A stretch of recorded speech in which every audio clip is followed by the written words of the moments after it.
আমরা ছিলাম সিটের বাসের শুরুতে। আমার ওয়াইফ আর মেয়েটা ছিল বাসের পিছন দিকে।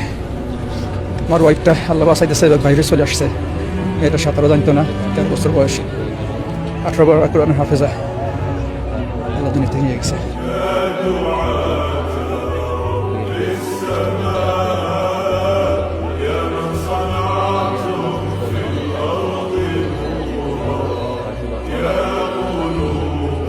ফেরি দিয়ে পানি ঢুকতেছে, যার দ্বিতীয় একটা গাড়ি বের হয়ে গেল, একটা কন্টেনার গাড়ি। 3 নাম্বার গাড়িটা বের হয়ে গেল। ফেরির পরিস্থিতি খুব খারাপ দেখা যাচ্ছে, আপনারা দেখতে পাচ্ছেন ফেরিটা কিন্তু অনেক টাইট হয়ে যাচ্ছে আস্তে আস্তে। এখন দেখি 4 নাম্বার গাড়িটা বের হওয়ার জন্য চেষ্টা করতেছে।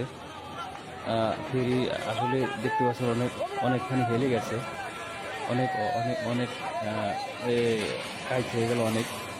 দেখি এটার ভাগ্যে কী হয়।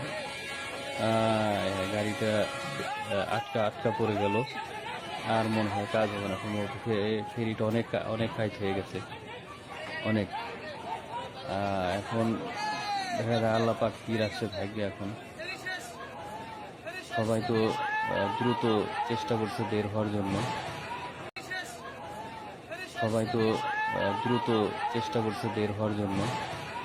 আমরা ছিলাম সিটের বাসের শুরুতে। আমার ওয়াইফ আর মেয়েটা ছিল বাসের পিছন দিকে। আমার ওয়াইফটা আল্লাহ বাসাইতেছে, বাইরে চলে আসছে। মেয়েটা 17 জানতো না, 13 বছর বয়স, 18 বার কোরআনের হাফেজা। আল্লাহ দুনিয়া থেকে নিয়ে গেছে।